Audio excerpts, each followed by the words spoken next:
नमस्कार दोस्तों। किस्से कहानियों के इस एपिसोड में आपका एक बार फिर से स्वागत है।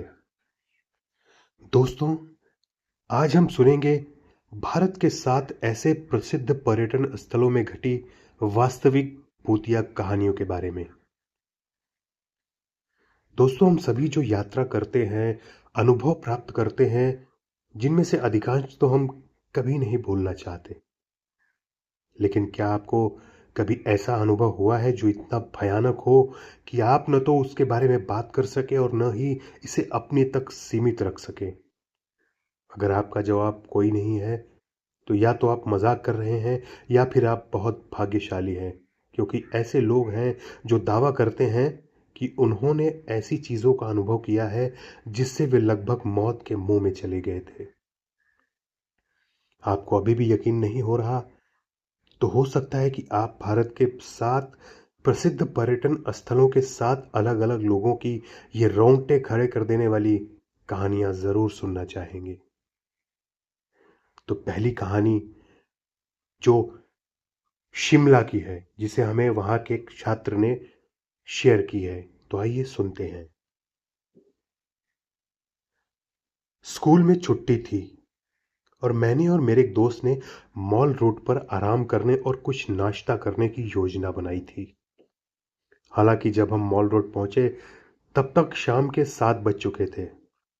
हमने कॉफी पी, तस्वीरें क्लिक करने का आनंद लिया और फिर एक रेस्तरां में लाजवाब मोमोज खाए। रात 9 बजे हम अपने अपने घरों की ओर वापस चल पड़े। मैं मुश्किल से कुछ 100 मीटर ही चला था कि बूंदाबांदी शुरू हो गई। मैं सड़क के एक हिस्से पर था जो बहुत ही शांत था और वहां कोई दुकान नहीं थी, लेकिन कुछ स्ट्रीट लाइटें अभी भी जल रही थी। जैसे जैसे मैं आगे बढ़ता गया, मैंने देखा कि एक आदमी छतरी लेकर मुझसे कुछ फीट आगे चल रहा था।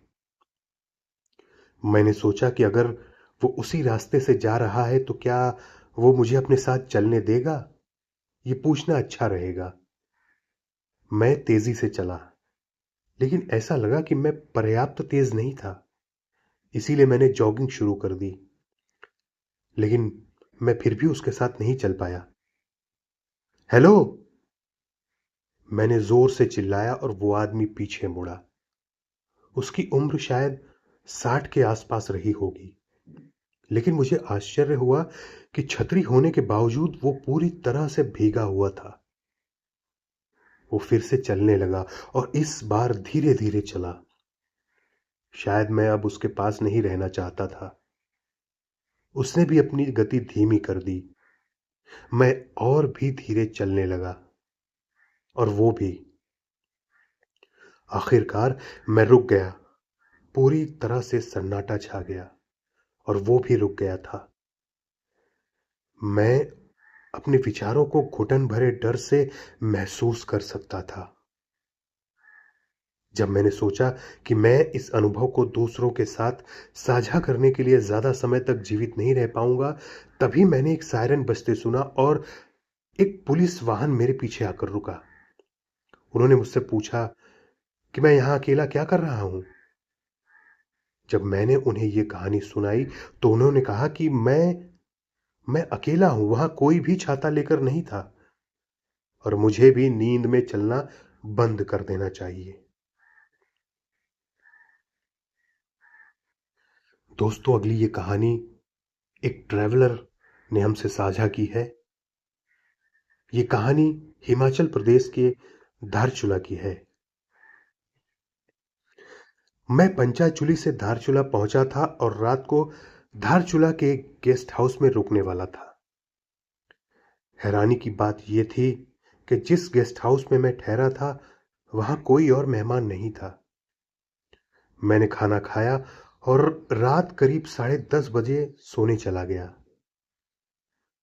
अचानक मुझे लगा कि बिस्तर हिल रहा है और कुछ सेकंड बाद ये हिलने लगा और मैं बिस्तर से कूद पड़ा।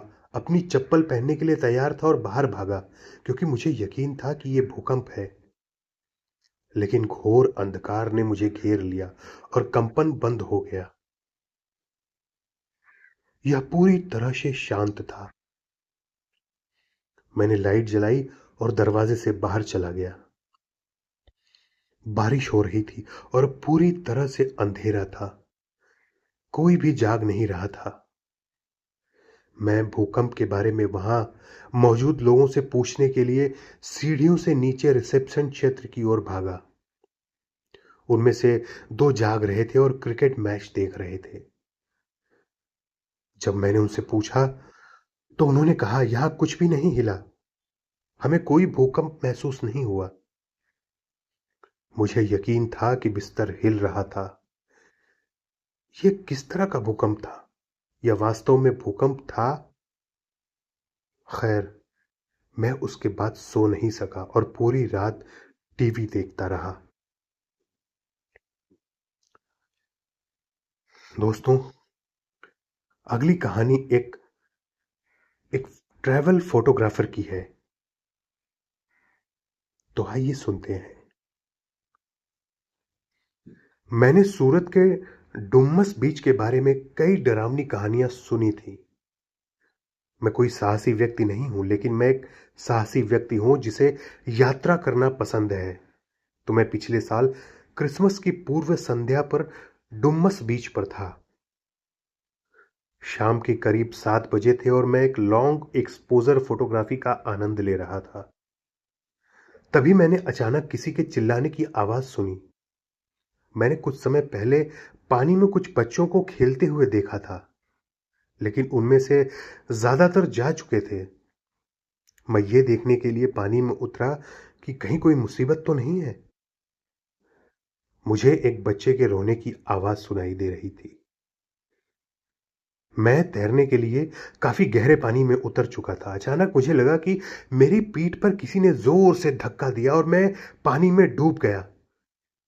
हालांकि मैं तैरना जानता था, लेकिन डूबने का एक अकल्पनीय डर मुझ पर हावी हो गया। शायद मैं आखिरी मिनट में हुई हर घटना से सदमे में था।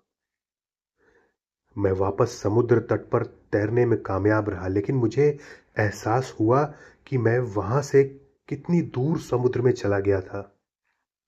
यह विश्वास करना मुश्किल था कि ऐसा कैसे हो सकता है। इसके अलावा चीखें भी बंद हो गई थीं। मुझे नहीं पता कि यह वास्तविक था या मेरी समझ से परे था, लेकिन मुझे पूरा विश्वास था कि मैं समुद्र में इतनी दूर नहीं गया था कि मुझे वापस समुद्र तट पर आने के लिए 1 मिनट तक तैरना पड़े।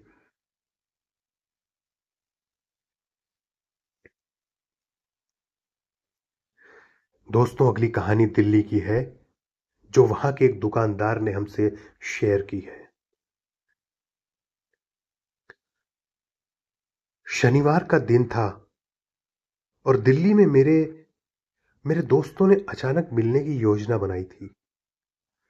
रात के 10:30 बज चुके थे। मैंने जल्दी जल्दी अपना काम निपटाया और कार की चाबियां उठाकर राजौरी गार्डन में अपने दोस्तों के घर चला गया।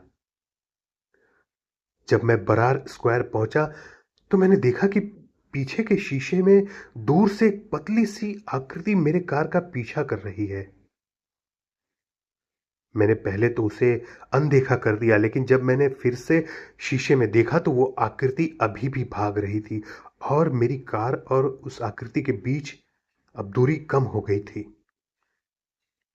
मैं ऐसा व्यक्ति नहीं हूं जो आसानी से डर जाए, लेकिन मैंने बस गाड़ी तेज करके वहां से निकल जाना ही समझदारी भरा कदम समझा।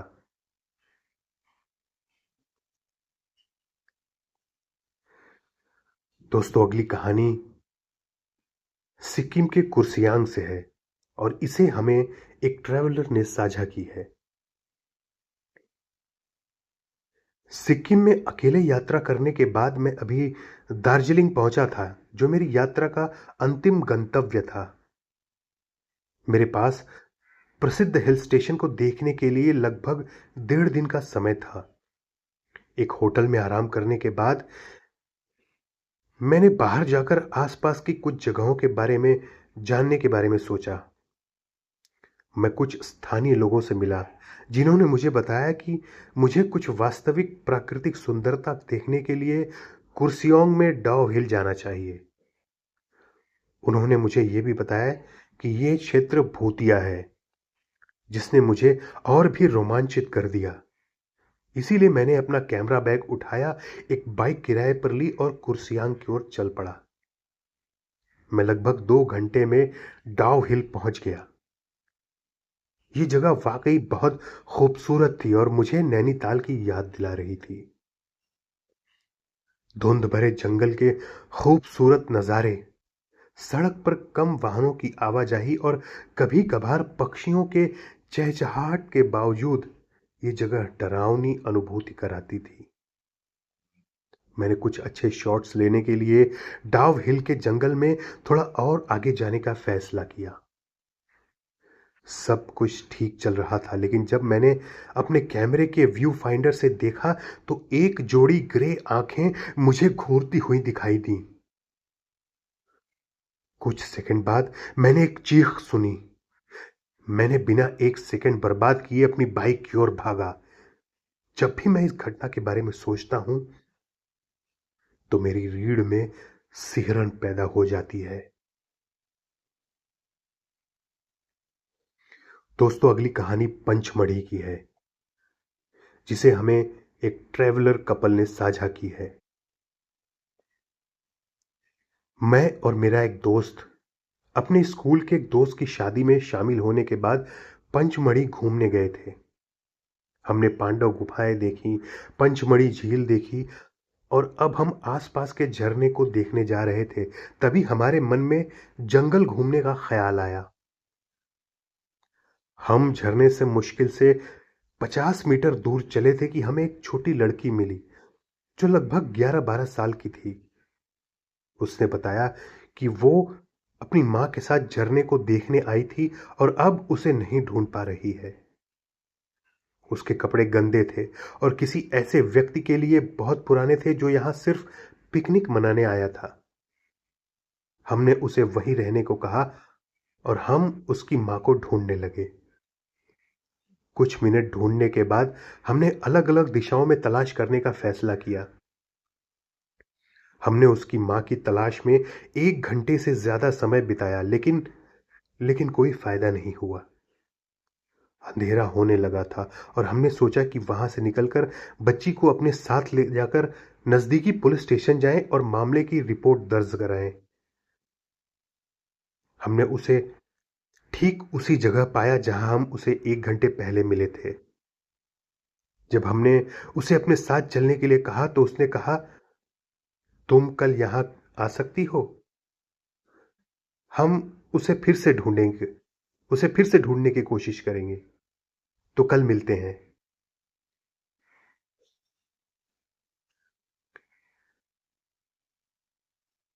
दोस्तों, अगली कहानी महाराष्ट्र के काशेड़ी से है, जिसे एक कार ड्राइवर ने हमसे साझा की है। यह 3 जनवरी 2018 की बात है। मैं अकेले छुट्टियां मनाने के बाद महाबलेश्वर से रत्नागिरी वापस जा रहा था। रात के करीब 10 बजे थे और मैं खाली सड़कों पर गाड़ी चलाने का आनंद ले रहा था। अचानक मैंने देखा कि काशेड़ी के पास एक बस स्टैंड पर एक महिला अकेले इंतजार कर रही थी और मैंने अपनी गति थोड़ी धीमी कर ली और आखिरकार रुक गया। वह बूढ़ी और थकी हुई लग रही थी। उसके पास एक बैग था जिसे उसने पकड़ा और मेरी कार की ओर तेजी से बढ़ी। पता नहीं क्यों मुझे जल्दी से गाड़ी तेज करने के लिए तैयार होने का एहसास हुआ। उसने मेरी खिड़की पर दस्तक दी और मुझे खिड़की नीचे करने के लिए कहा, जो मैंने सिर्फ 2 सेंटीमीटर से ज्यादा नहीं किया। मेरे पति ने मुझे घर से निकाल दिया है और मैं अकेली रह गई हूं। मेरे परिवार यहां से लगभग आधे घंटे की दूरी पर रहता है। क्या तुम मुझे लिफ्ट दोगे? प्लीज, मैं कोई भूत नहीं हूं। उसने चेहरे पर एक आकर्षक मुस्कान के साथ विनती की। वो पीली थी और उसके बाल बिखरे हुए थे। मैंने कहा, मैं उस तरफ नहीं जा रहा हूं, मुझे खेद है। मैंने झूठ बोला और गति बढ़ानी शुरू कर दी। अच्छा निर्णय है, उसने पीछे से चिल्लाकर कहा। और ये शब्द आज भी मेरी रीढ़ की हड्डी में सिहरन पैदा कर देते हैं। खैर, जब तक आप खुद इसका अनुभव नहीं करते, तब तक यह सब अवास्तविक लगता है। क्या आपको भी कोई डरावना अनुभव हुआ है? अगर हुआ है तो हमें कमेंट कर जरूर बताएं। तो कैसा लगी ये वास्तविक कहानियां, हमें ये भी कमेंट करके जरूर बताएं। और इस चैनल को लाइक, शेयर और सब्सक्राइब जरूर करें। तो मिलते हैं अगली कहानी में। तब तक के लिए धन्यवाद।